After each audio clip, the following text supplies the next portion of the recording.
I don't even understand how you can look a cow in the eye, a chicken in the eye, and say, sorry, it costs too much to care for you for 10 years or 20 years. This is just outrageous behavior on our part. I don't know why people are trying to redo the paradigm. Gary Yourofsky is a renowned animal rights activist and founder of numerous animal liberation campaigns. His advocacy for veganism challenges societal beliefs and the deep-rooted oppression in animal agriculture. Why throw yourself back into a movement that you helped innovate and move forward for decades? The fact that we murder 1 billion cows on this planet, there's only a couple thousand that have escaped our hellholes. The least we can do as vegans is take care of these animals that are no longer in houses of slaughter, no longer in feedlots, no longer caged up, no longer being abused. What do you think people are truly most afraid of, or afraid to admit to themselves? We are the smartest, dumbest beings that have ever existed, and quite frankly, we're not even worthy to live on this planet with the animals. I'm curious if you feel like, as a society, as a whole, as a world, that we can eventually evolve beyond domination? Sometimes I think that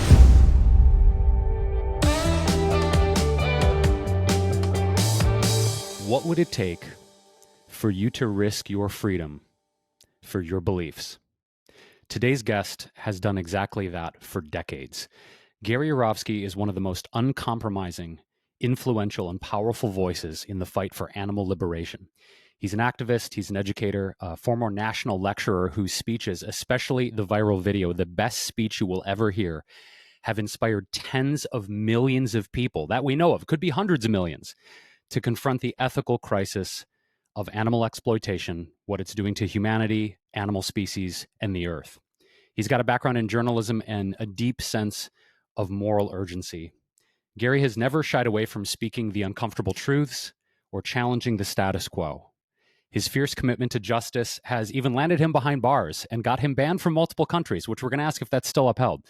And today on the Switch4Good podcast, Gary is here to share what drives him, what fuels him, why he stepped away from activism, and why he just stepped back in nearly a decade away from the movement. Gary, it is so exciting, my brother. You're one of my closest friends in the world. And to be doing this with you after knowing you for, gosh, I think 23 years now since we met, is it's just an honor, and it's a beautiful thing to have you. Welcome, brother. I'd love to see you, Jason. It's great to be here. And hey, Dotsie, how you doing? It's been a long journey, a long, crazy whirlwind journey of just craziness, man. I got stories to tell if you want to hear, whatever you want to know. Nothing is off limits. Fire away. First things first. For people that know you, know the power of the content you've put out on YouTube.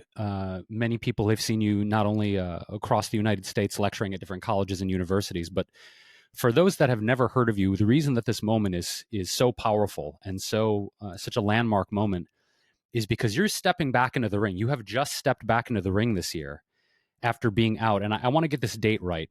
Was it March 30th, 2017 that you officially announced your retirement? That's the official retirement, but I stopped lecturing at the end of 2014. I tried the online world for a couple of years. Keep in mind, I'm so ancient. I was actually around before the internet. My activism was around before there was the internet. I grew up without cell phones, everybody. Yeah, that's me. So I didn't click with the online world. It didn't really make sense to me. And then I officially signed off 2017. Okay, so we're talking nearly a decade. Well, actually over a decade since you stepped back from national lecturing. The big number one question before we dive into more details, because I know Dotsie and I want to get into some nitty gritty about ethics and morality and the frameworks that you teach. But why come back now? Why step back into the ring? Why start lecturing again? Why throw yourself back into a movement that you helped innovate and move forward for decades? Why are you back? The universe called me back. I pay attention and I'm listening. I was stressed out beyond belief and I could not function anymore. I was only sleeping 2 hours a night for about 25 years. I picked it up to about 4 hours a night when I'm lucky, so I'm thankful for that. So I had to back away for the first time after 18 years in the trenches of activism, 2,600 lectures, 13 arrests. all the media interviews, all the street protests, it just built up on me. So I had to back away and take care of myself. And then, I don't know, I got the itch, I got the urge, and I was thinking I should come back out. And there's a guy I converted in Frankfurt near Rosenfeld. He's got 7 vegan restaurants, and he'd been begging me to come and visit. So a few months ago, I called him up. I said, don't get too excited. I'm considering going to Frankfurt. Could I stay at your place? And of course, he goes, oh my God, you guys, I said, calm down. I didn't say I was coming. I haven't left my house in 10 years, basically. So then Paul Bashir, the founder of Anonymous for the Voiceless, calls me. Haven't talked to him in a couple years. And we're shooting the shit. And I said, so what do you have up? He said, well, I'm going to be in Cologne for a month. Of all the gin joints in all the world, you're going to be in Cologne. How far is Cologne from Frankfurt? He goes, man, it's like 45 minutes on a train. I'm like, I look up and I'm like, okay, I'm listening. So this is what brought me back out. But on top of that, I really came back out to help Sasha Farm Animal Sanctuary. They've been struggling a lot, and I could not see this place go under. I've been going there for 30 years. So I became the official ambassador about a year and a half ago, and I really want to save this place because they need money, because one of the owners went ballistic and lost his mind, and now he's charging $675,000 for the 50 acres of land that Sasha Farm is on. And me and a bunch of other old-time volunteers negotiated a land contract, and he took $250,000 out of our coffers, which puts us down under 100. So anyways, that was the main reason I came back, and everybody is really helping out lately. There's been a spike in donations. I've been doing podcasts, and thank you very much for letting me mention this. And just so everybody knows, I'm not a fundraiser, and I don't get compensation from Sasha Farm. This is weird for me to be asking for money, but please help out these animals. And there's also this horrible belief now in the movement that funding sanctuaries is a bad idea because it costs too much money. And I don't understand this. It breaks my heart. If we're going to save animals and convince people not to harm them, some animals are going to need a place to stay. And quite frankly, I don't care how much it costs to take care of a cow for 20 years. The fact that we murder 1 billion cows on this planet, there's only a couple thousand that have escaped our hellholes. The least we can do as vegans is take care of these animals that are no longer in houses of slaughter, no longer in feedlots, no longer caged up, no longer being abused. So everybody needs to reassess how they're viewing sanctuaries, and a lot of sanctuaries are doing educational tours, and I think that's great. But even if they aren't, again, I don't care. Save the sanctuaries, help Sasha Farm, and if you have a local sanctuary in your area, please help that one out then. Just help some sanctuary somewhere. And by the way, you might want to tell people this is where we bonded, brother. At Sasha Farm, that's where we met. That's the backstory with Jason and Gary. That is correct. That's exactly right. So I had been watching Gary's activism for a couple of years prior to that, like 2000, 2001. We met in 2002 at Sasha Farm. So I'm glad that you spoke to this, Gary, and gave us a little backstory, because Sasha is near and dear to my heart. And it's one of the things that Dotsie and I actually talk a lot about at Switch4Good in this organization is how important it is to protect and champion and nurture these lives of these animals. In fact, I don't know if you knew this, Gary. We adopted a cow named Justice. Switch4Good did. She lives at Indraloka Farm Sanctuary in Pennsylvania, and so it was our first actual adoption as a nonprofit. So Justice is, we champion Justice, buy her food. She's this beautiful cow. There's a whole backstory to that we can get into, but I just wanted to reflect that. Exactly. So we're right there with you in terms of our, one of our pillars is the protection and safety of cows in the dairy industry. So you guys are doing great work. And by the way, so also on top of Sasha Farm, the activism bug just reawakened in me. It's like I feel so alive again for the first time in 10 years. And it's true, and Jason, you know this, I've been dead for 10 years. I've been moribund. And quite frankly, I didn't know so many people were listening to what I was doing. I'm not doing this to try to be humble or anything or looking for empathy and sympathy. When I was on my activism lecture tour, I was just focused on the students in the classroom, these 25 students, these 75, these 150 students, these 500 students today.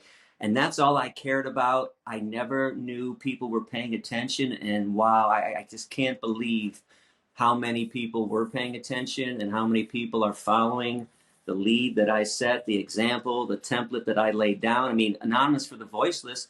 What's funny is I took my street protest to the classroom around 2000, and they took my classroom protest to the street. They condensed my 70-minute speech into these 6 or 7 points, and it's amazing when you see them approach people and use all these points.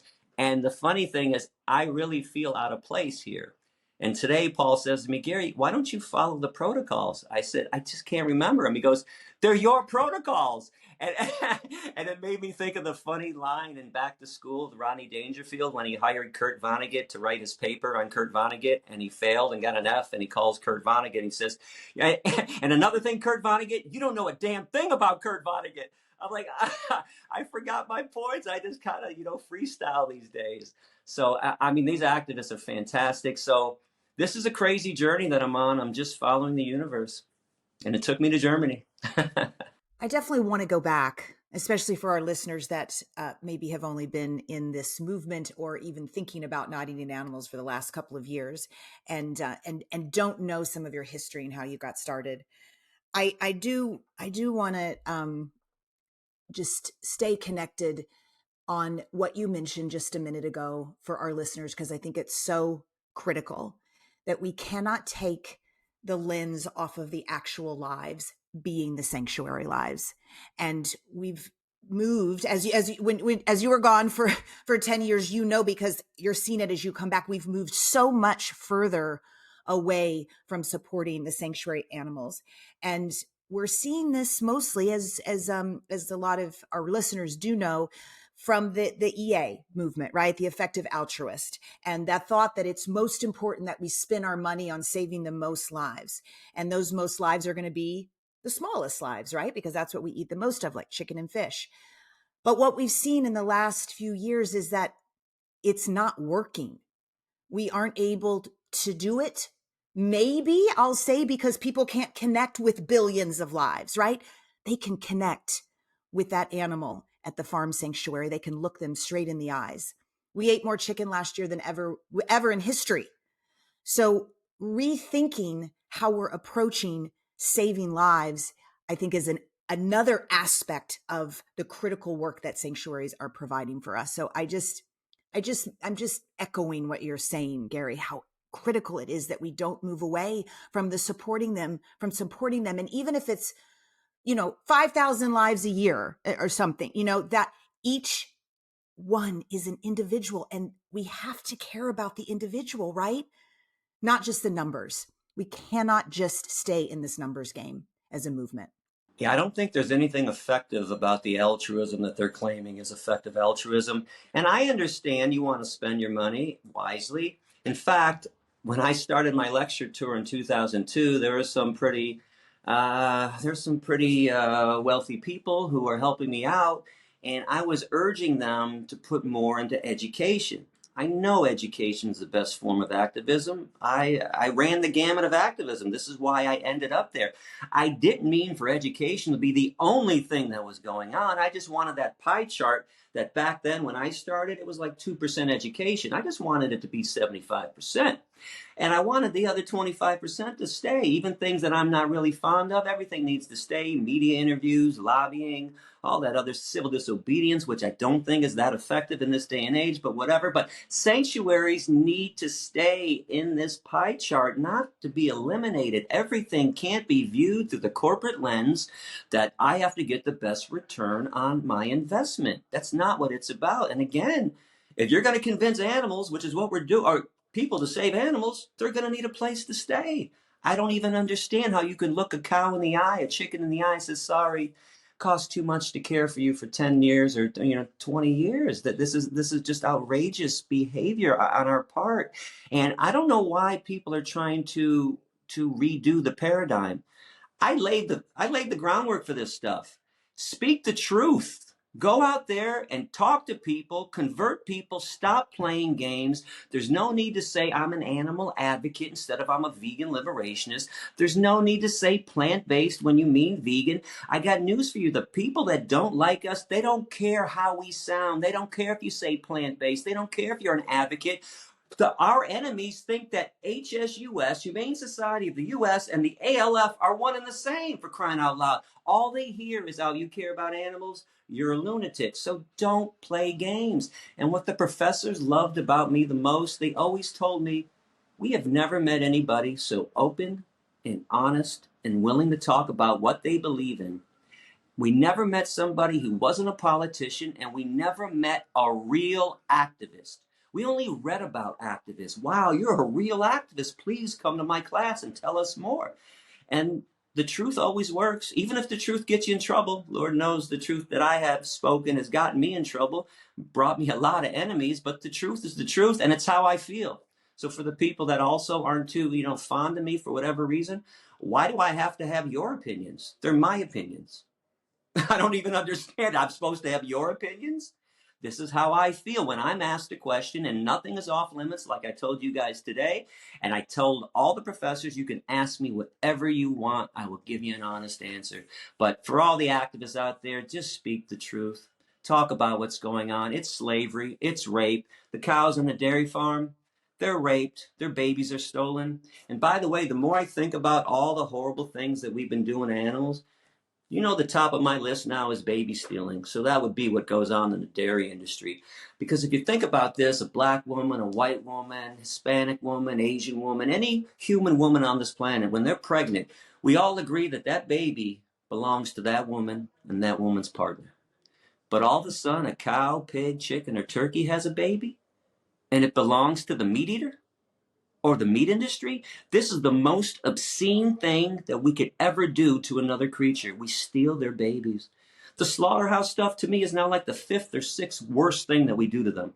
All the mutilations are worse. The confinement is worse.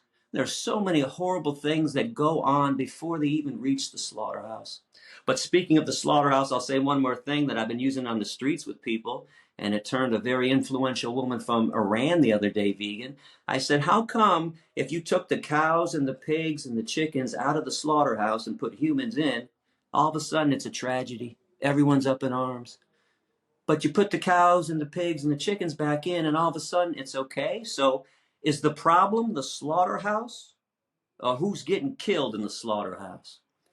And to my surprise, she listened, and that's all it takes. Just listen to what we say. And she said, oh my God, I never imagined it that way. You're right. Mm-mm. And I'm always shocked too when somebody actually listens. I still am to this day, like, yes, okay. Can I get a handshake on this? Are you going to make a commitment right now to change your life? She said, yes, I will do it. So just think about the hypocrisy going on. If you're not vegan yet, align with your ethics. Because most people say, yeah, I love animals. But if you're eating animals, if you got dead animals in the refrigerator, you're wearing dead animals on your shoes, that's not love. That's hate. I'm guessing you're not a fan of colostrum then. Like humans having, I mean, I just feel like we're getting more and more perverse with what people are coming up with to take that sacred fluid between mother and baby and suck it down our own throats. Now that you're back after 10 years, you're seeing all the perverse ways that we're even using animals in weirder, sicker ways than we even were 10 years ago. How are you feeling about that? It's all disgusting. And to be honest with you, everything's the same since 1996. People tell me, oh my God, can you believe this is going on? I was like, yeah, because it was happening in 1996 when I went vegan. It's people are selfish, stubborn, stupid. Humans amaze me because we continue to be the smartest, dumbest beings that ever existed. Hear me on this. The smartest, dumbest. Yet technologically, I don't understand how we're even having a discussion right now. You can't explain it to me. I don't understand computers and TV sets and rocket ships, but we can't even be peaceful to the animals, to each other, to the planet that we live on. We are the smartest, dumbest beings that have ever existed. And quite frankly, we're not even worthy to live on this planet with the animals, honestly. And I don't say this with glee. I don't condemn humankind with glee, but I am done worshiping at the altar of humanity. I'm tired of placing humans on a pedestal. And I believe that animal rights should be taken care of first, and then we'll get to human rights later. Because all I see too in the human rights movement is I demand life, liberty, and happiness, but I refuse to give it to the cows, pigs, chickens, and turkeys. And that's hypocritical, and I just won't tolerate it anymore. So Gary, you know, you've talked to thousands and thousands of people, millions of people have watched your videos online. With all the people that you have spoken to over the decades, what patterns have you noticed in who was receptive to the message and who wasn't? The hardest crowd I ever spoke to were white males. University of Akron comes to mind. I'd walk in every classroom like, man, is there a woman or a black person in this school at all? Please, a gay person, something. White males were the hardest, and to me it was because they've never been oppressed. Always harder to convince somebody who's never been oppressed why oppression exists and why it's evil. So I did enjoy speaking to groups of black people. I did black studies classes. I did women's studies classes. There were groups, gay people. I mean, it was always better when I had minorities because they have been oppressed and they understand it better. Now, with that being said, there was always a large group of those contingents too that didn't understand it that made me crazy. I'm like, wait a second. There was one woman who was black, lesbian, woman. I'm like, you're a triple minority. How does this not make sense to you that somebody is viewing you like you don't matter, like your life doesn't count? You've gone through it in 3 different occasions. So those groups were always better. Now, I do love University of Akron. I was lecturing there all the time. I did reach a lot of those white males. But you were just asking me what is the tougher crowd? The white male was the tougher crowd. But I'll throw this out there too. And this shocks people. If I could have lectured in Texas year round, I would have. Texas was my best state to lecture in. The conservatives actually were better to me than most of the left wingers. And it's because they let me know where they stood. And it kind of started out like this. Hey, prove your case to me. Okay, that's why I'm here. I want to. And they'd come up to me after the lecture, said, oh, I got to tell you, man, I understand what you're saying. That was the best speech you ever heard, and I'm going vegan. And sometimes the left wingers were thinking, oh, come on, I already drive a hybrid car. I recycle already. Now I got to care about cows. I have to be vegan. Yes, you have to become vegan. Not enough to recycle. And by the way, not even the most important are reducing and reusing are way more important than recycling. So the left wingers gave me more problems. In fact, most of my bad classes, I would average 200 lectures a year. Only about 15 or 20 turned into a Jerry Springer show. And most of the time it was in California and New York City. And mind you, I wasn't in Austin, Texas. I wasn't in the liberal part of Texas. I was in Wichita Falls. I was in Denton. I was in rural parts of Texas. I was in rural North Carolina a lot at Halifax Community College. In fact, when I first showed up at Halifax, they were all decked out in camouflage. And I lean over to the prof and I say, man, they really came to f with me today, huh? He said, what are you talking about? I said, well, they're all in camouflage. He said, Gary, welcome to Halifax County Community College. This is how they dress. And they turned out to be wonderful. I was there for probably 10 years. And I later found out, I was so curious why they were so receptive. I mean, they had their notepads out. They were taking notes during my speech. And I said to the professors, how come they're so wonderful here?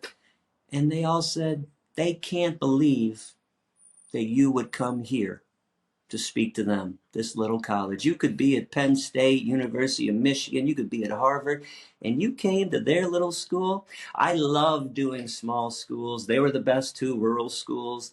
I had hunters coming up to me all the time, sometimes ripping up their hunting and fishing licenses, and other times just saying, I came here to laugh at you, man, and you know what? I now understand why you guys fight for animal rights. I never understood it. Thank you for explaining it to me. Now, of course, I wanted more. The animals need more, and they wanted more. But for the radical vegan to be shaking hands with the animal-killing hunter and the hunter saying, I understand, to me that was a victory too, because a seed was planted, and who knows what might happen later on. It seems, generally speaking, people don't love to make change, right? We're habitual creatures. I think people don't want to make change. They don't want to become the weird one in their friend group or in their family at holidays. But those aren't actually the real reasons. They're just situations that people maybe don't want to be put in. What do you think people are truly most afraid of, or afraid to admit to themselves? Well, you bring up a good point because people do love to follow the crowd. But I'll just say this and then I'll move on. The crowd will get you killed. If you're going to follow the crowd will put you on the wrong side of every issue imaginable. The crowd has never been on the right side of any social justice issue. Always been a small group of people trying to convince the larger group, hey, what are you doing to these people? Why are you enslaving them? Why are you murdering them? Why are you stealing their babies? I think Margaret Mead had a quote that never doubt that a small group of determined individuals can change the world. Indeed, it's the only thing that ever has. So stop following the crowd. But habit is a problem. People get used to something. And listen, old habits are hard to break. New habits are hard to form. I get it. You get it. Jason gets it. We all went through this. We weren't born vegan. We weren't lucky enough to be born vegan like that. Raised vegan, I should say. And the first 3 months of my vegetarianism back in 95, I lived off PB&J, breakfast, lunch, and dinner. I didn't know what else to eat. I just knew I didn't want to eat my animal friends anymore. And quite frankly, I would have eaten PB&J for the rest of my life. But after 3 months, I stepped out of my little box. I said, there's got to be something else to eat out here, and started eating vegetables. Oh my God, mushrooms and broccoli and carrots. That's a meal. I'm going to try these veggie burgers. And even though back then, there were only Boca burgers, and if you don't like Boca burgers, you were out of luck. That's the only thing that you had. Nowadays, you got 30 or 40 different veggie burgers to choose from. But I ventured out. Oh, I'm going to have fruit. I'm going to have 10 bananas. Oh my, this is a really good meal. So that's a problem. Habits a problem. Tradition is a problem, right? People think, well, we've been doing this for thousands of years. Well, since when does that justify cruelty and hatred? We've been enslaving people for thousands of years. That doesn't make it right. Men have been raping women and children for thousands of years. That doesn't make it right. I mean, all the excuses people come up with are just that, excuses. And excuses are not based on logic and not based in fact. They're just based in selfishness. And there's another problem, too. I think selfishness is going to be the downfall of humankind, if it isn't already. People are only concerned about themselves. This is what I love about veganism and vegans is we're the only group of people out there doing something for somebody else, not getting anything in return. This is on behalf of cows that we've never met, chickens and turkeys that we've never met, because when we stop demanding their flesh and the things that come out of their bodies, the corporations stop mass producing them, which is another obscene thing we can talk about. I mean, God or creation did not put 1 billion cows on this planet. God or creation did not put 40 billion chickens on the planet last year. That was Tyson. These are the corporations that are artificially impregnating, raping all the females to mass produce as many animals as they need, which is how many they can sell. So don't think, too, if you're listening, that you can't make a difference. Supply and demand. When we stop demanding it, they're going to go out of business. Convenience is another issue, right? It's everywhere.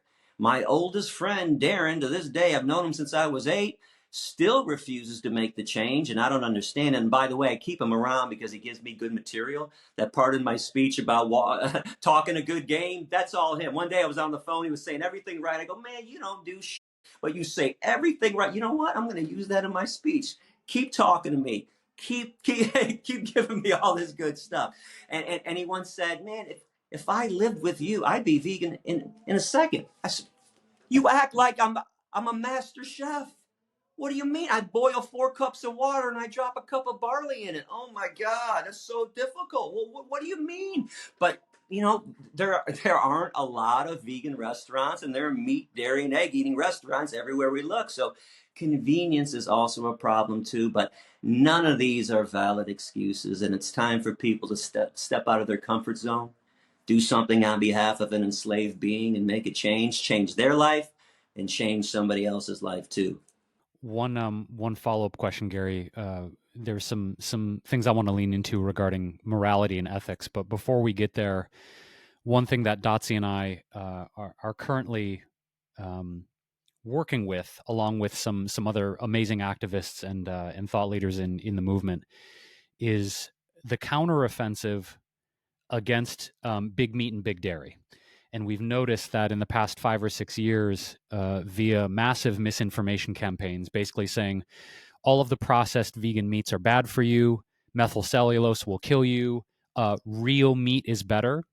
And through different influencers, different content streams, working with Rick Berman at Center for Consumer Freedom, all of these multiple fronts, the multiple heads of the hydra that big meat and dairy have employed the past 5 or 6 years, we've noticed there's been a pretty big swing for a lot of people away from veganism, believing these people who were vegan for years, now they're not vegan, people doing fully carnivore diets, et cetera, et cetera. I say this to preface, what in your mind do you think right now, in the state of the world, state of culture, is the biggest threat to veganism? Probably what you just brought up, my man. I mean, just all the propaganda, all the misinformation and disinformation that real meat is better. Are you kidding me? Flesh, blood, veins, muscles, and tendons. 1 in 2 people die from heart disease. What's that from? Blueberries? Broccoli? I used to tell the students, wait a second, do we live in a vegan world? Hell no, they would say. I'm like, yeah, hell no. How come everybody in your family's sick? How come there's a drugstore in every street corner in America? How come everybody has to take 1-a-day tablets and calcium pills and this pill and that pill? I thought you guys were getting everything you need. Stop being duped. Stop being so weak when you hear about, oh, meat is good for you. How could it be good for you? We've been eating it for thousands of years. We've been infecting our bodies with poison and diseases for thousands of years. And cancer, 1 in 3 people not get cancer. I'm telling you, it's not from fruits and vegetables. But I also want to add to the vegans out there, I find it humorous that we always tell people, eat fruits and vegetables, and then no vegan eats fruits and vegetables. Besides me and Doug Graham. Stop it, everybody. Put down the Impossible Burgers. Put down the Beyond Meat. You might want to stay away from that stuff, by the way, and start eating what you're preaching to people. Fruits and vegetables, lentils, split peas, grains. Eat some wholesome food for a change. Trust me, after 29 years, this is where I changed about 10 years ago. I stopped eating all that mock meat nonsense. And listen, it's fun and it tastes great. You know why? Fat tastes great. Sugar tastes great. Salt tastes great. You put fat, sugar, and salt on an old pair of shoes, most people be like, you know what? It's not that bad. It's really not that bad. So, yeah, of course, all the mock meat, tastes great, but you got to get over it. And Jason knows this as well. I used to live off of at least 1 jar of Veganase per week, Blue Label, maybe 2 jars. Why? It's all fat. And this is my own personal epidemiological study that I've done over the last 10 years. I have some longtime vegan friends that have been getting sick. And I was a little shocked. I'm like, what's going on? I thought we were supposed to be immune from this. And then I was looking for the common denominator between meat eaters and vegans right now. What are we all still eating? And first thing that hit my mind was sugar, of course. But I said, no. I know vegans that don't eat sugar. I know meat eaters that don't eat sugar. And I'm not defending sugar. Sugar's horrible. Get rid of it. But that's not it. What's salt? No, that I ran down the list. Fat. I said, oh my God, we all eat excessive amounts of fat. And I'm talking oils, first of all. So I went to the grocery store. I checked it out. Nasty Crisco oil to high-end avocado oil.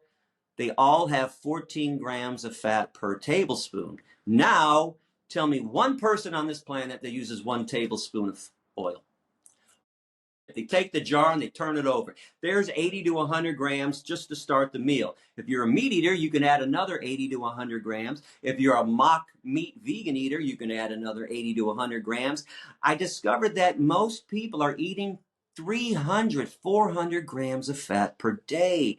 There it is. Now, I've usually been ahead of the game in the animal rights movement. I was the first one to break into the education system.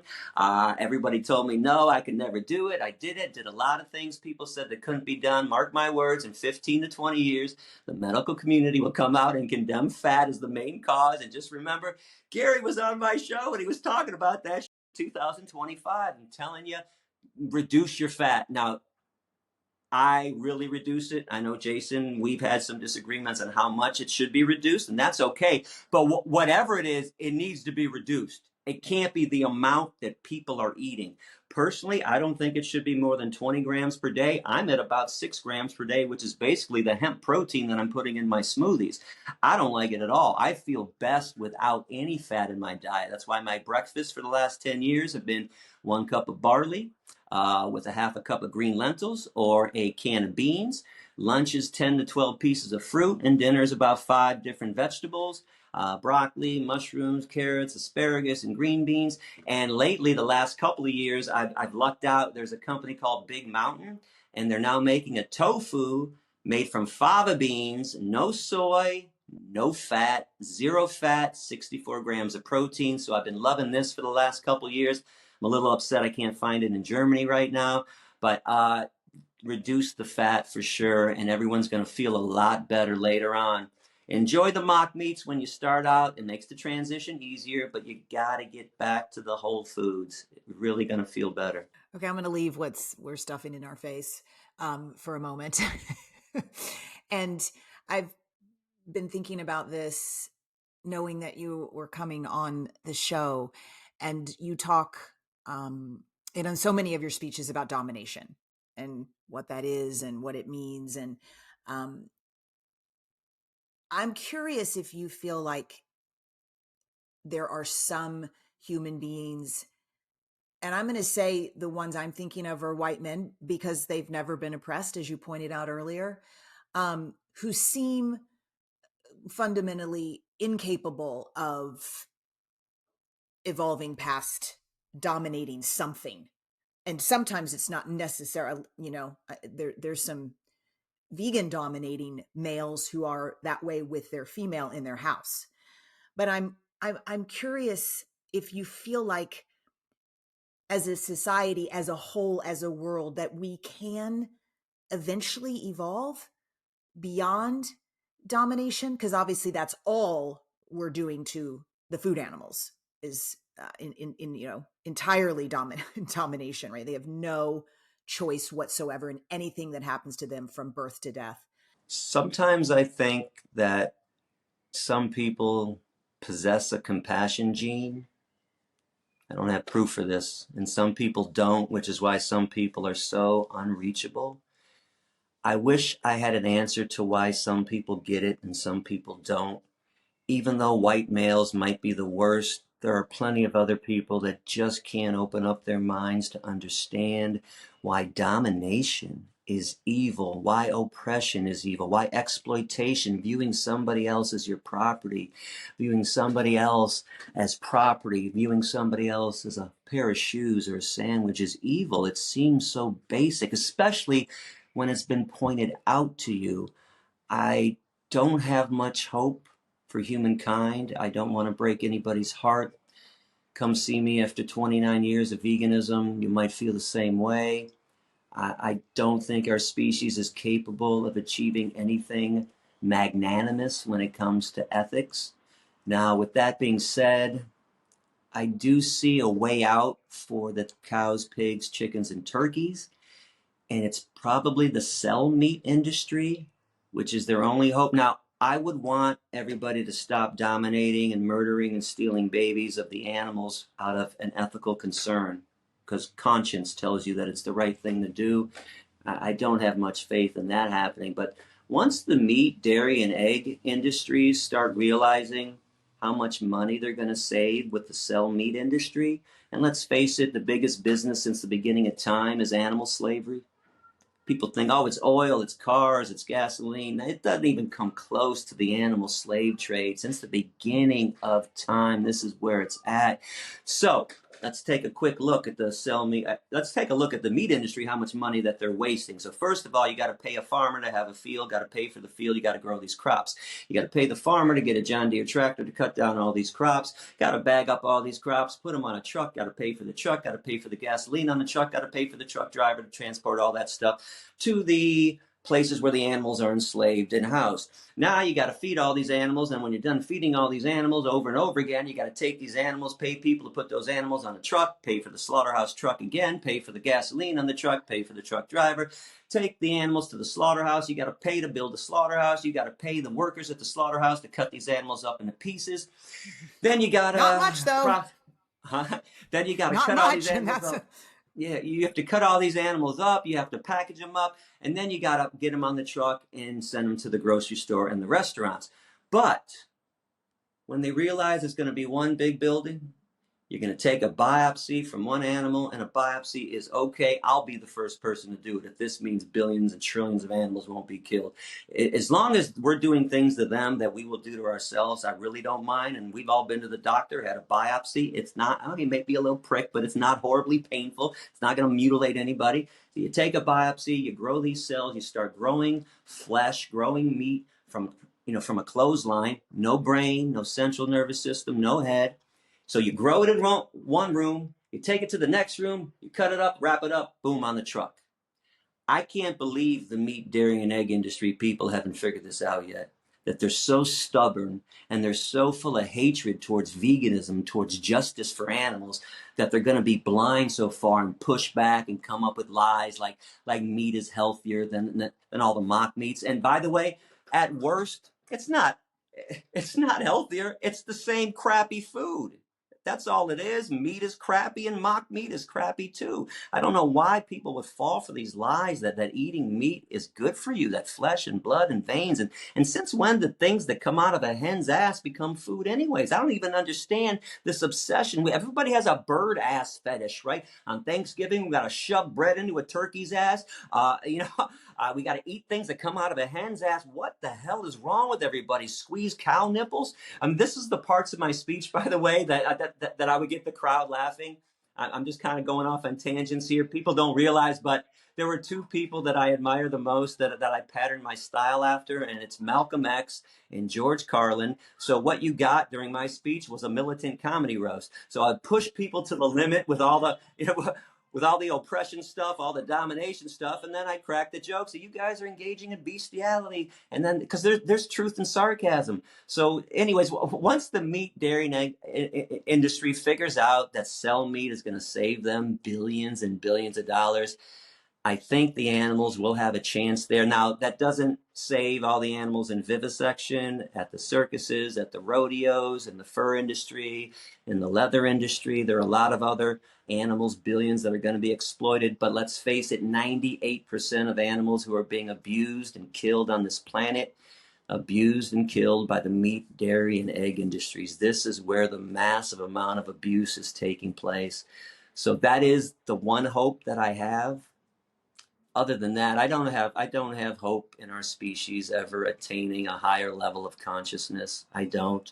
And I hope people prove me wrong, honestly. And please prove me wrong. Please awaken everybody. But I just don't see how it's possible, especially when I've been on the streets in Cologne for the last couple of weeks talking to people. Yeah, I reached a few good people. A lot of bad, evil people out there that just don't care. They're actually watching the video screens. I'm not even watching. I'm looking into the distance. I'm looking over it as I'm talking to them. They're watching it. They're actually cringing. And I'm asking them, how does this make you feel? Oh, this is not good. Do you think if you were a victim, would you want somebody like me to act out on your behalf, or somebody like you? And they'd say, well, you, of course. I said, okay, so what's preventing you from going vegan? I don't know. I don't know if I can do it. And it's just kind of the way it is. And back to tradition and convenience. And I don't understand. I don't understand our species anymore, which led me into my 10-year retirement too. I just had to get away from everybody for a lot of reasons. My brain melted. Jason knows this. I've told him over the years, my brain is literally melted. I'm not just saying that for effects and to be dramatic. At the end of my lecture tour in 2014, I didn't even understand, when arguments did arise, why they were coming up. Like, I asked you not to steal somebody else's baby, not to rape somebody else, not to cut somebody else's head off, and you're fighting with me.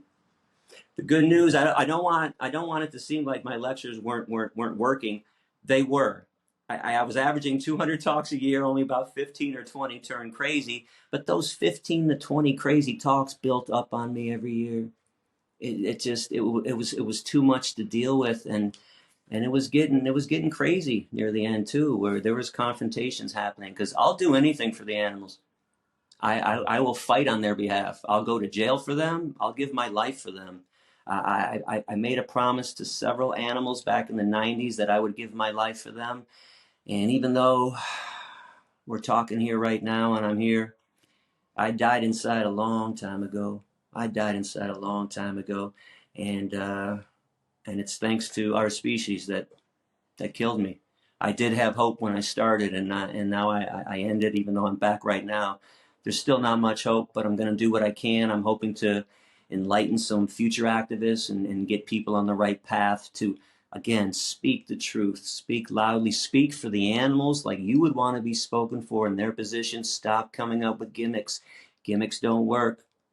I just heard that somebody wants to now solely focus on ending factory farms. We should just say factory farms.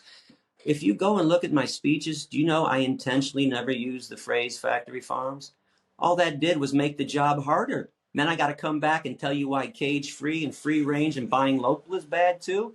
Ask for what you want. And frankly, if I were a meat eater and somebody said to me, just don't buy from factory farms, and I said, okay, all right. And then you came back a year later and said, wait, don't buy cage free. I'd say, hey, screw you. I just did what you wanted. Now you're coming back asking for more? No. I did what you wanted. Leave me alone. It's not okay. It's not just factory farms that are a problem. Mom and pop farms are a problem. Why? They steal babies. They still chop the heads off of animals. And that's the problem. It doesn't matter how it's happening. I don't care how much space they have. The fact that we objectify them, exploit them, commodify them, and view them as property is absolutely crazy. And another thing about the meat being healthier stuff, does everybody realize, because people get freaked out about cell meat, oh, I don't want to eat Franken meat. You're eating Franken meat. When I was a kid growing up, turkeys were 10 to 14 pounds. Go to the grocery store now, they're 18 to 28 pounds. What do you think, they've been working out? They got a workout regimen with Patrick Baboumian? Stop it. They've been genetically engineered. Then why do you think they have animal husbandry courses in colleges? They're genetically engineered. Every single animal in the meat industry has been genetically engineered. There's not one that hasn't been.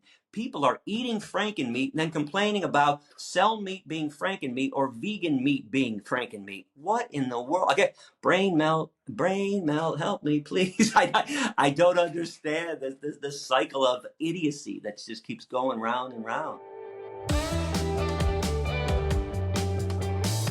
Hey, do you know a kid who's always got a runny nose, stomach aches, or stubborn skin issues that just won't go away? Sometimes the answer is hiding in plain sight, like the milk in their glass or the cheese on their plate. At Switch4Good, we created the Kids program to help families uncover the connection between dairy and common childhood symptoms. It's completely free and packed with expert-backed tools, simple recipes, and printable resources that you can bring straight to your pediatrician. Every child has the right to good health and a brighter future. So whether it's your son or daughter, your grandchild, your niece or nephew, or even the little one that lives next door, this information changes lives. Explore the resources at kidsandmilk.org. Right on the homepage, it says, get your free resources. And I challenge you to take the first step and gather the toolkit we offer or the education cards or the waiting room brochures and march them into a pediatrician office near you. All right, back to the episode. You talked about your mind melting. I would love to know what you actually mean by that, and your time in prison, if that was healing, if that taught you about what freedom and not freedom feels like for the animals. What does mind melting mean, and how did prison shape who you are right now? I don't understand. I don't understand the pushback. I don't understand the fighting, the coming up with excuses. Why be defiant about beings that have never harmed us? No cow, pig, chicken, or turkey has ever attacked us. The least we can do is return the favor. And then I got all these meat, dairy, and egg eaters saying, nah, screw the turkeys, screw the chicken, forget about cows. I don't understand being defiant about an issue that revolves around ending slavery and baby stealing and rape and oppression and murder. So yeah, it led to just, I can't function. It's hard for me to think clearly. In fact, listen, you guys saw my speeches. Jason saw them live a lot. I would speak for 70 minutes, 90 minutes, no notes. I had 15 different versions in my head of my speech, depending on how the crowd was responding. I could grab any part. It didn't matter. You didn't even know I'm speaking, and I'm looking at Rolodex cards in my head going, which section should I grab next? I'll grab this part, use this part, do this, do that. Nobody knew. That's how great my brain used to work. When I came back to Frankfurt and did that fundraiser for Sasha Farm last month, I couldn't memorize 6 minutes of a speech. I'm like, what in the world? My brain just doesn't function like it used to. Well, maybe you're just aging.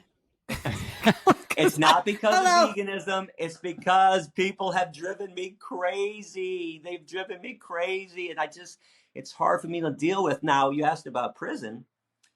So the best speech I ever gave is a speech that only about a couple dozen people heard. And you had to be in the courtroom in 1999 when I was found guilty for liberating 1,542 mink from a fur concentration camp in Blenheim, Ontario. A part of the speech that I still remember, I confronted the judge and I said, my presence in this courtroom today is paradoxical. I ask this court, if it is not a crime to torture, enslave, and murder animals, then how can it be a crime to free tortured, enslaved, and soon to be murdered animals? At which point he kind of cocked his head to the side. I was like, And then I told him later on, if you expect me to experience an apostasy, meaning an abandoning of my beliefs, you're sadly mistaken, because you're going to make me live the life of a caged animal, and my compassion will intensify. It is not going to deter me. And when I found myself in that 6 foot by 12 foot cage, pacing, and I shouldn't even say I found myself pacing. My cellmate, Paul, would actually scream, Gary, would you sit the hell down? You're driving me crazy. And all of a sudden I'd stop. Just like the elephant in the circus that sways back and forth. Just like the mink at the fur camp, that when I set them free, they're all going like this with head rotations. The bear in the circus that rocks back and forth. And I remember saying, this is how they live? They never get out of this? Are you kidding me? I'm going to be out in a few months. I can't believe they live like this. And I got angrier and more determined. In fact, all the things I really accomplished were after all my jail stints, because I lived the life of these caged animals. In fact, when I got out in 1999, I remember 10 days after, I did a lockdown where I chained my neck to the rear wheel axle of my car in front of the Detroit Animal Control Center because they were gassing dogs in the alleyway in a garbage can with a hose hooked up to a muffler and put inside the garbage can. So I went to bring attention to this injustice. And as they finally unlocked me from underneath my car an hour later, when the firefighters came down with the jaws of life, as they cuffed me and walked me past the cameras, I said, nice try, Canada. Nice try, didn't work. Jail was a crazy experience in many ways, but the empathy intensified because I was able to live that life. And there was but can I tell a quick funny story when we've been all serious? A quick funny story in jail.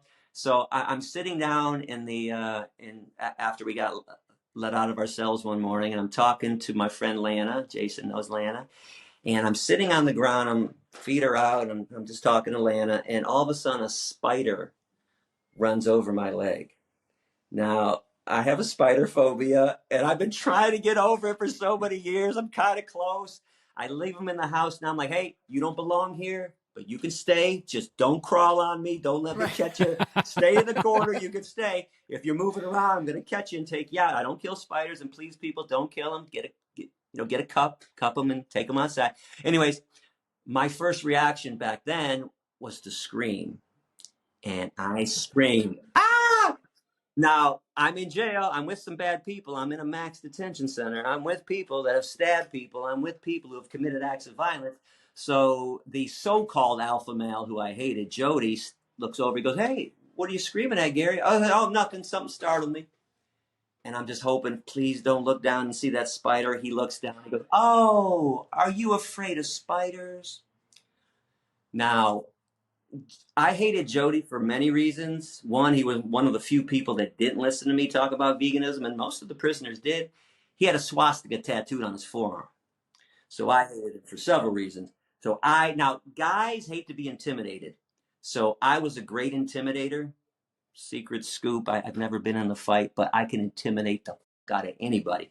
So I jump up real quick and I say, Jody, if that spider ends up on me, because I know what's next when somebody's afraid of a spider, let's pick up the spider and put him on Gary. I said, if that spider ends up on me, I'm going to kick your teeth in. You think I'm kidding? Go ahead, put the spider on me. Give me an excuse. I will kick your teeth in and your two boys right now. Now, his two boys realized how serious I was, and they backed off.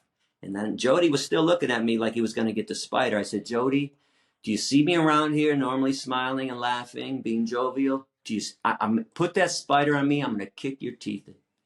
So he finally backs down, walks away. Now, I realize Lana's on the phone because the phone's hanging down. She's probably freaking out. I'm like, hey, how you doing? She's scared. Oh, my God, what's going on? I said, okay, it's all good. There was a spider, and they were going to put the spider on me. I just had to scare them away. And Lana says, where's the spider now? Come again? Where's the spider, Gary? What? And I look over. Jody's picking up the spider and dropping him in the corner. He's picking him up and dropping him. Gary, you got to help the spider. Now, I don't mean this. I just have a fear. I go, are you crazy? I am not helping that evil little creature. I'm already in jail for the mink. Gary, how could you? Jody, put the spider down in the corner. I'll be the first guy in the history of this institution to kick somebody's ass over a spider. Top of my lungs. He puts the spider down, leaves him alone, walks away, and I pick up the phone. I'm like, are you happy now? I saved the evil spider. I'm like Jim Carrey in When Nature Calls when he's saving the bad. He's like, he's right. That's how I am with spiders. I will help them, but I just don't want them close to me, on top of me. So that was just a funny, there's always a comical aspect to every radical thing that I've ever done. So that was one of them. Can we go back to the mink? I guess so many people have a dream of being able to do something like that. Almost none really have the balls to do it. And I am so curious, like, actually what happened? Did you run up and down the aisles unlocking cages, and some of the minks stood there, like you were saying before, they didn't run out to freedom because what is happening? And that's just, it's so many of them. Did you have helpers? Like, take us behind letting all of those mink go that landed you in prison. So there were 5 of us that night. Pat was the getaway driver. She dropped us off at 2:00 at the Ebert's Fur Farm. She was supposed to go back to town, come back and get us at 3:00. It was my job to open up the cages. Hilma was going to spray paint ALF on all the sheds. And Robin. Did you guys have the keys? How were you going to No. open up all the cages? Well, the cages weren't locked. They just had a hook on them. So none of them were locked. I guess we didn't know that was going to be, but we assumed that they weren't going to be locked. Each one, that would be too difficult for the mink murderer to go inside. And Robin and Alan had to cut holes in the perimeter fence. Now, this is back in the 90s, so there weren't big fences. There was actually just a little 4 or 5 foot fence around the whole perimeter. So they had to cut holes because none of us could pick up 1,500 enslaved beings and walk them to freedom. But there was a small dirt road and then 600 acres of forest across the street. That's all they had to do was find their way out. So I'm in the shed, opening up cage after cage, and I actually found this cool pattern. It was such a good pattern that my triceps hurt. It was a tricep work, and I had to go click, click, click, click, click, click. And no matter how much my arms hurt, I had to do this for them. Now, every single mink jumped out, even the ones that were doing this. As soon as they knew that cage was open, they jumped out. I remember a close friend who I told before this said, Gary, you better be careful. They're carnivores. They're going to attack you. And I remember saying, not a chance in the world. Animals have developed a sense that we either never developed or we used to have when we were connected to the earth, but they're going to know good from bad. They're going to know why I'm there and why we are there.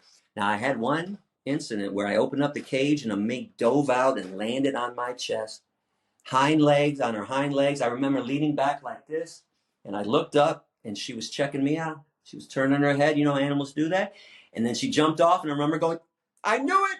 She was like, you're the good guy. You're not the bad guy. And a lot of things are fuzzy about that night, but I really remember the sounds of freedom, a symphony of joy it was as if they were saying, I can't believe we're out of the cage. And I had 1,542 carnivores not looking to attack, looking for the way out. I remember saying, come on, guys, go, go, go, go, go, go, go. Now, I had cleared the first 4 sheds. When they finished the fence cutting, they were supposed to come over and help me. Only Robin came in the 5th shed. So now I'm in the 5th shed and we're opening up cages. And all of a sudden I see headlights outside. This is not good. I said, Robin, hang on. And I went out and I peeked out, and down the street I saw 2 cop cars talking to each other. I said, man, we're in trouble. We're in trouble. And all of a sudden somebody screams, hey, ML, hey, motherfucker, stop right there. Now I grabbed Robin by her shoulder. I said, follow me right now. And I grab her and I'm running, and I can't pick up Robin either. I'm just like, I thought she was following me, and I ran out of the shed. I dove over that fence like an acrobat, and I'm not acrobatic. And I did a somersault and a roll and didn't miss a beat and ran into the field. And all of a sudden there's no Robin. I later found out she froze and they apprehended her on the property. Now I'm across the street in the field, and all of a sudden 7 or 8 cop cars are now there. They got the lights out in the field. They got the sniffing dogs too, barking. I hear them. I'm like, oh man. And all of a sudden I hear some rustling, and I don't know why. I always had good premonitions when I was doing my activism, and I just thought it was Alan. And I whispered, I go, Alan? He's like, yeah, Gary. So I found out later, Alan freaked out during the whole event, and he went and hid in the field halfway through. So we were out there, and I said, we got to get out of here right now. And we got down on our bellies like soldiers, and we crawled for 2 miles back to town on our bellies. Now we get back to town, and there's a convenience store that's open. Now, here's the comical aspect of all my crazy stuff. My brilliant ass decided just before we jumped out of the van to liberate the mink, we should take our wallets out, because what if they fall down, then they're going to find our IDs. Well, now I have no money. We're in Blenheim, where we're 2 hours away from the Detroit border. So I asked the convenience store clerk to call us a taxi cab, which he did. And I'm a very persuasive person when I have to be. And I told Alan, I'll take care of this. And the guy pulls up, and I said, sir, in the name of Jesus Christ, can you please take me to the Windsor Casino? I'm a VIP, and I will give you $500. That's true, by the way. I was a VIP. I said, please get me there. I didn't think he would turn down in the name of Jesus. In the name of Jesus, will you please take me there? And he looks at me and he says, okay, jump in. So we're in the car. Now, mind you, when we set up this mink liberation, we all knew what we were facing. We were willing to give up our freedom, maybe even more. And we all agreed whoever got away, got away. That was the deal going in. Of course, 3 of the 5 people turned state's evidence and ended up pointing fingers at me, including Alan, who actually was the other one that got away. But we're in the taxi cab, and later on I realized the taxi guy was on the phone the whole time. I assumed he was talking to his girlfriend or something. And it was the police, because when they got back to town, they asked the convenience store, anything weird happen tonight? The guy said, yeah, a couple guys just asked for a taxi, and they seemed to be covered in animal shit. So during the court trial 2 years later, the police told everybody what they were saying to the taxi driver. They were saying, do you feel threatened? Because he was just answering yes and no. No. Are they armed? No. Are you on the 401 highway? Yes. When did you leave? About half hour ago? No. 45 minutes ago? Yes. So anyway, then the cop said, we're going to be pulling up shortly. And sure enough, about 45 minutes to an hour later, and I thought we got away. I was kind of relieved. I'm like, oh, I can't believe this. All of a sudden, the lights go on. Oh, my heart dropped. It's like, oh no, guns drawn, they come out. And Canadian police, by the way, are very cordial. I was like, no one's resisting. Put your guns away. All right. So that's what happened that night. But and we also found out that Pat was a child that night. She didn't go back to town and park like she was supposed to, the getaway driver. She was driving up and down the road because she wanted to see what was going on. Well, even though it's a small rural town, there are still houses there, and somebody was up and called the police, said there's a strange van driving up and down the road back and forth for the last half an hour. So this is but with all this being said, the world has a way of working oddly and strangely. That had to happen that night. I had to get apprehended that night. Alan and Robin and Pat had to turn state's evidence to save their own ass, to put me in jail, because nobody gave a damn what I had to say before the Mink liberation, before I went to jail, and after.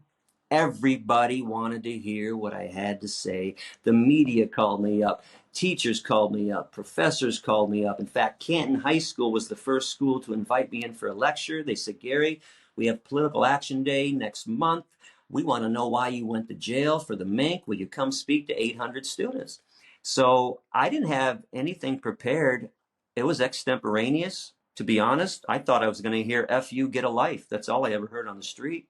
So I go give this lecture, first lecture. I talk about the Mink liberation a little, but mainly focus on veganism and vivisection, which really upset me back then. Of course, it still upsets me today. And as I finished 60 minutes, I put my head down literally because I was waiting for all the kickback, the FUs. And all of a sudden I hear an applause and I look up and it's a standing ovation. Not saying this to brag, I'm saying this because I'm shocked. I don't understand what's going on. 45 students kept me after class for 4.5 hours asking more questions. I had to end it. I looked down at my watch. I said, man, it's 8:30. I got a dog at home. I'm sorry I have to get home and let my dog out. And I couldn't believe the power of the education-based activism, because also a few weeks later, the teachers sent me a letter saying, Mr. Yourofsky, we did a survey of the 800 students. 100 decided to become vegans. And I went, oh my God, wait a second. They don't know, Gary. You didn't know. You have to teach them. So that's when the seed was planted. Then I got invited into Oakland University, my alma mater. Same thing, standing ovation, clapping. I'm like, oh my God, this is where it's at. They don't know. You have to teach them. And you can't, to me, you can't teach them on the street with a sign carrying protest. When I was at those circus demos, I had 10 seconds as they walked by. Please don't go to the circus. Elephants are beating the circus and kept in chase. Please don't go to the circus. Right? It's like, what am I going to teach you in 10 seconds? But you give me 60 minutes. You see the results. You saw the results. They say a couple 100,000 people for sure worldwide have converted because of my speeches, possibly up to millions. And if you count the people that I've influenced, Vegan Gains and Joey Carbstrong and Earthling Ed, that domino effect still comes from me. I'm going to take credit for that too. But I mean, it's stunning. Again, I didn't know people were listening. I just thought the classrooms were listening, which was fine with me. Sometimes, by the way, do what you can do yourself. You know, just do whatever you can do, because that was my mentality. I'm just going to do whatever I can do to make this world a better place, and I'm going to fulfill the promise I made to those animals in the 90s. I don't know if you guys know my real backstory. In 93, my stepdad was a clown in the Shrine Circus. Jason probably knows this. Took me backstage. I'm excited to see the elephants, and I just freeze because I know a sad creature when I see one. I don't need to be a veterinarian to understand, a wildlife biologist or a philosopher. I was backstage and they were chained up in the cement floor in the Michigan State Fairgrounds. And I walked up to this elephant and I said, I promise I will tell everybody about your plight. And I'm a man of my word and I keep my promises. And I fulfilled that, and I promised some pigs at the Thornapple Valley Pig Slaughterhouse in Detroit. A couple of years later, I would tell people about their plight, and that's all I've done is make promises to them that I will do whatever I can do, even if nobody else wants to help. So most of the time, I thought I was by myself. I did enjoy those times. Jason came with me on the road for about a year, though, and got to experience a lot of that stuff. So I do have a witness. I'm not making up the amazing results that I had. Most of the time, 50% of the crowd would actually go vegan, and the profs always told me a minimum of 15 to 20% became vegan. It was phenomenal because I got to see change. So going back to an earlier question you asked, is it why? How come some people get it, some people don't? I still don't know why, but I did see stages of change. I walk into a classroom, everybody had their arms crossed, and I heard all the snickers too. The vegans here, I got to listen to this vegan. I should have brought a hamburger. I should have brought my dad's deer head. But I wasn't mad at anybody before the speech because I was the same way. And I heard it all. I'm like, I'm going to get him. I'm going to get him. And then, so it would start like this. About 10 minutes in, arms become uncrossed. 15 minutes in, I dropped the slaughterhouse video. Now a lot of people actually had their one hand up like this. I was told later by some psychologists it's a submissive position. It's like, oh my God, this is horrible. And then I would and then all of a sudden I dropped some jokes. They're laughing. And by the end of the speech, it's almost like, tell me more. What am I supposed to eat tomorrow? Okay, I'll do it. But it went from this closed to wide open at the end in 60 minutes. So I guess it is possible to reach people, but you got to have the right forum, right? It's not going to work on the street corner. I don't think AV's doing a good job because they really confront people and they've condensed my speech to the special format. But sign carrying protests, I don't think are that valuable these days. They're really not going to reach people. Plus, our enemies have learned to deal with it. Like Fur Free Friday to me, that's so silly. Like, we show up for 4 hours once a year. Now the fur stores are like, big deal. They'll be gone at 6 o'clock. Let them scream and yell. I mean, unless it's going to be like a Dr. King protest where it's going to be for 6 months or a year, you're going to shut the whole transit system down. It's really not going to be effective. But education-based activism is always effective, if not the most effective form of activism. Peanut butter and jelly, people. Peanut butter and jelly. And That's by it. the way, Jason got to see one of the confrontations at Lake Tahoe Community College. Oh, man.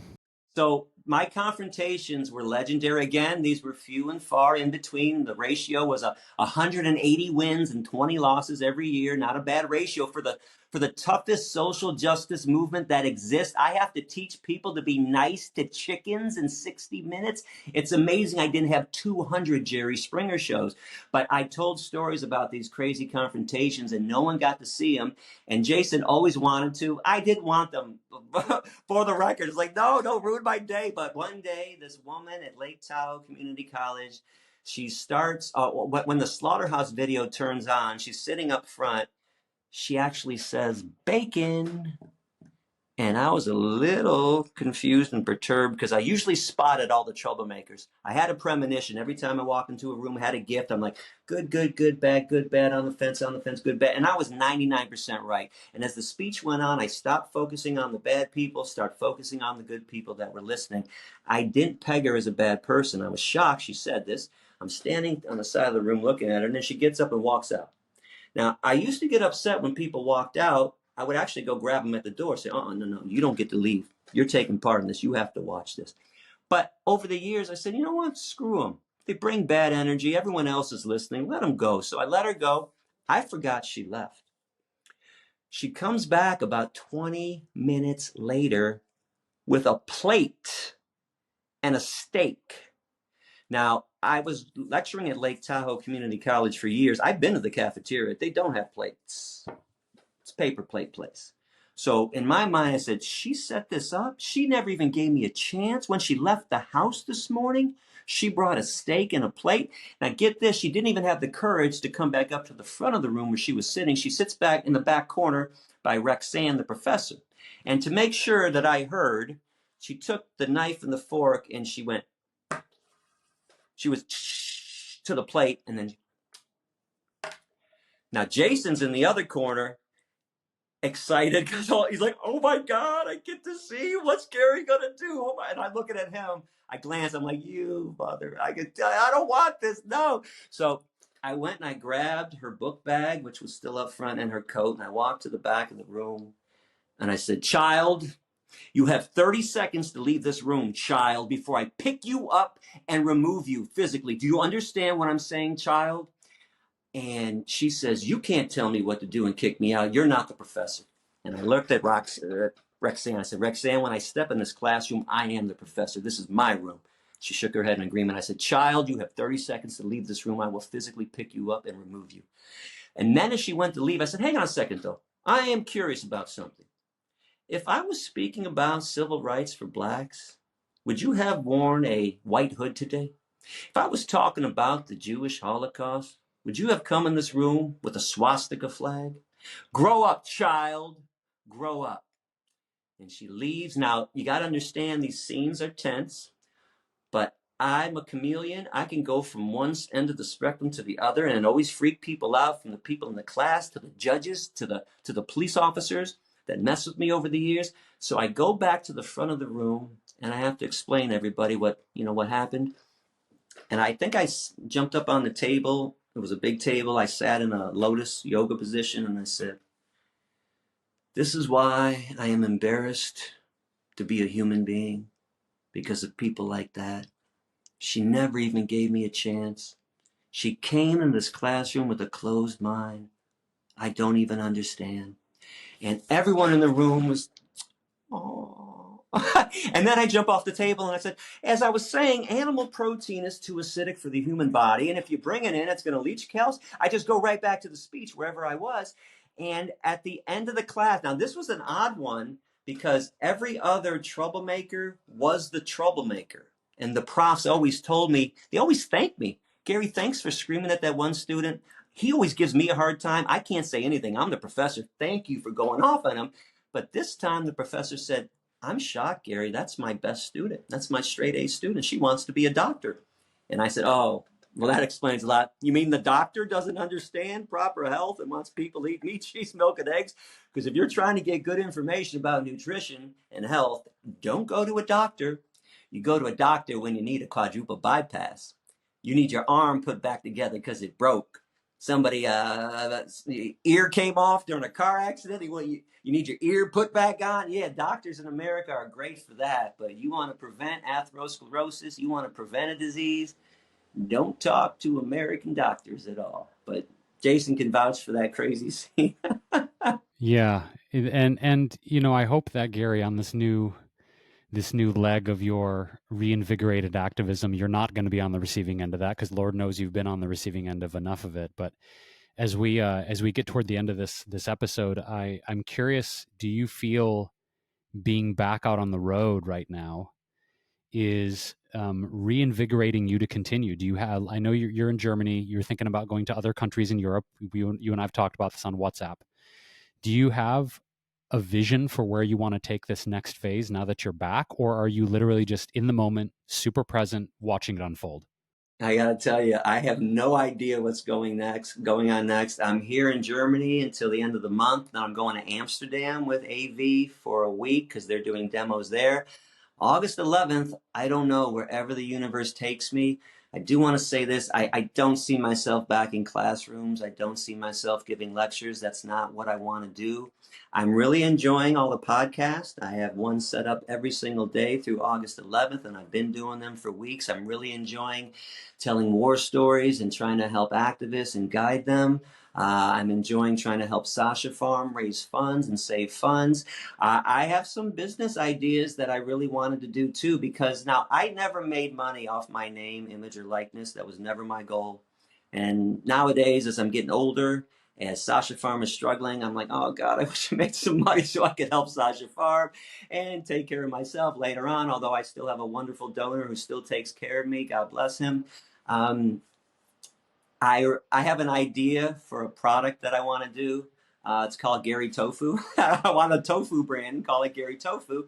And if we sell it in places where I'm popular, like Germany and France and Israel, I'm like, man, we could make millions. I could fund Sasha Farm and do all these other things and help sanctuaries. So I'm trying to find a company, which I might have.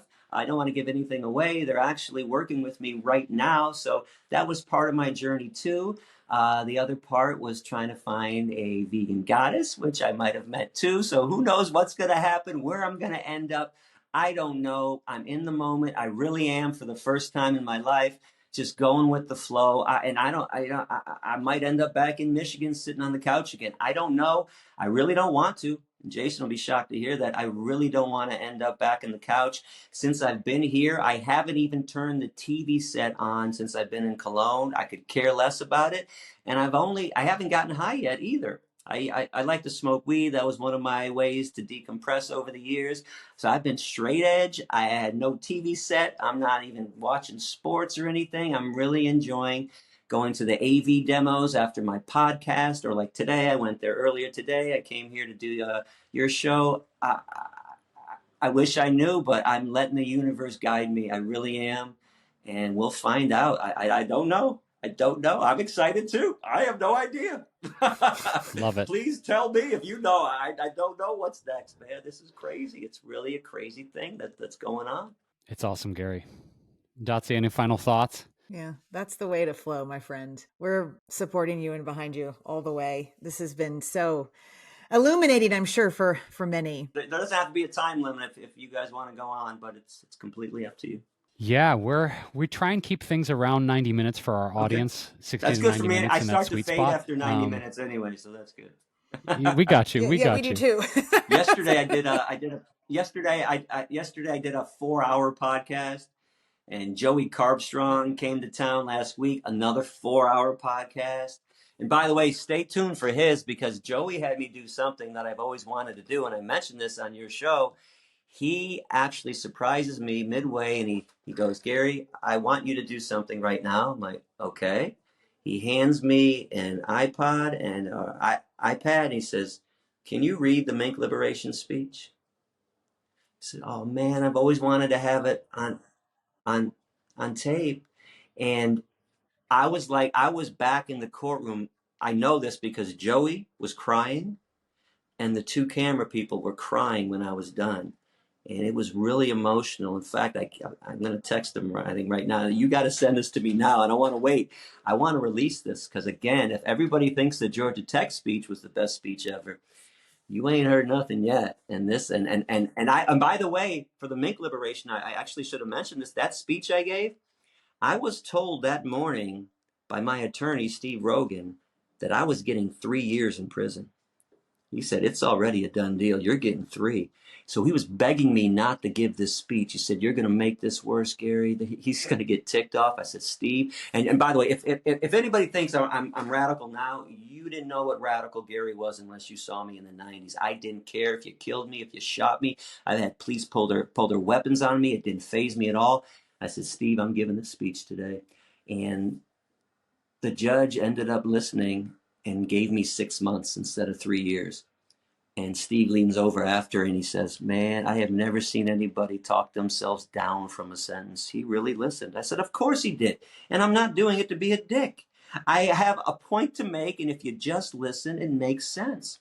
And by the way, I learned that over the years too in the classroom, that sometimes I thought it was me. I'm like, why did this class go crazy? Was I too harsh? Was I too radical? But the day before, everybody loved me. And then the day after, everybody loved me and got it. I realized sometimes people aren't there yet and they can't receive the message, and it's not me.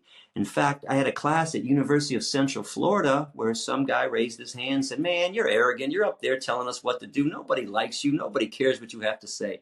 Now, again, I was great at reading the room, and I said, I think you're wrong, my friend. I think you're in the minority. He said, no, nobody likes what you had to say today. I said, well, I'm a diplomatic guy. I'm fair. Why don't we do a survey? Raise your hand if you feel the way this guy feels. 7 people raise their hand. I go, oh, 1, 2, 3, 4, 5, 6, 7. So that's interesting because there are 1, 2, 3, 4, 5, 6, 7, there's 40 people in this classroom. That means 33 people disagree with you. So maybe the problem isn't me.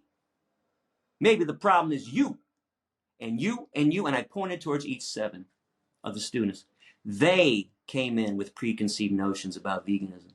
They didn't want to listen to the message. They refused to give me a chance.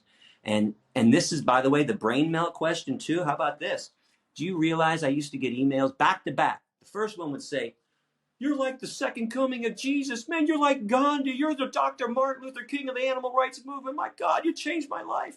The next email, you're Hitler. You're the devil. I'm like, wait, how can I be Hitler and Gandhi all at once? This is crazy. Or the same day, once at University of Akron, the first class called me Timothy McVeigh. Timothy McVeigh. So wait, what? The guy that blew up the Oklahoma City building? I'm trying to stop injustice. I don't even understand. You don't even have a good analogy. It's not even a good, it doesn't even make sense. The next class calls me Gandhi. And I said, oh my God, can I tell you what the first class said? They said I was Timothy McVeigh. And they all said, how? What do you mean? You made so much sense. Everything you said, it's so perfect. Brain melt. I don't know. Brain melt. Society has melted my brain from the idiocy, from the inconsistency. I just don't understand it. I never understood why some people got it and some people didn't. But the ones we reach that do get it, and the ones that wake up, hopefully are inspired to carry that forward. I know that that's been a big part of the ripple effect of your legacy, Gary, and what you've done. And I think for all of us here, whether that's the ethics part of it, the environment, nutrition, whatever angle we're coming at here, I think if our work and our passion, our heart, our sense of conscience, as you said earlier, inspires or awakens someone, and they carry that forward, then we've done good work on this planet, right? And so I just want to thank you, brother, from the bottom of my heart. You're one of my closest friends and have been for over 20 years. And, I reiterate what we've been texting on WhatsApp. I'm so excited to see you back out there, living the adventure, preaching, speaking your heart like you did, and doing it in a new way, right? I feel you as a different person now. And I just want to say, I know our listeners who know you are very excited that you're back. For those of you who are listening or watching this on YouTube and you're just becoming familiar with Gary's work, you can dive into all his videos on YouTube. He's got an Instagram account. Check out Sasha Farm. If you want more of Gary, he's all over the place. And if you happen to be in Germany, maybe you can find him there too. I'm the Cologne too. And that IG account is real Gary Yourofsky. There's another one, The Real. It is mine, but I don't have the password anymore. I don't know how to get back in. So it's real Gary Yourofsky. And I'm going to put you on the spot, Jay. We bonded at Sasha Farm. We went in the car to smoke a joint, and I put on Steelheart, best rock band from the 80s, right? And Jason looks at me and goes, "You like Steelheart too?" I'm like, "Nobody knows a Steelheart. You like them too?" And Mike Manajevis, the lead singer, is a screamer. Jason's a screamer too, by the way. I kind of want you to scream right now, but I don't know if you feel like it. But we actually bonded over screaming rockers like Freddie Mercury and Rob Halford from Judas Priest and Mike Manajevic and Sebastian Bach, and I still love that shit too, man. All true, all true, all true. It's a beautiful and deep friendship, and you've taught me so much over the years, Gary, just about love and commitment and determination, and I'm just so grateful to have you in my life, and so grateful you took the time to be with us today and be here on the podcast, dropping the love and the knowledge, man. Thank you. I love you too, man. Love you, Dotsie. Thanks for having me on. I appreciate it. Anytime too. Anytime.